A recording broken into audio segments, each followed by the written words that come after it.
En cierto sentido, un secreto es como un pájaro.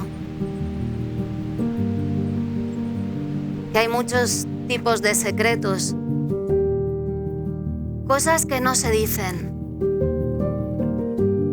para proteger a otras personas. Hay secretos conocidos por pueblos enteros, pero de los que nadie habla.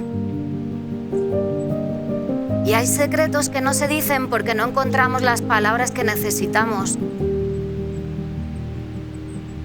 para contarlos.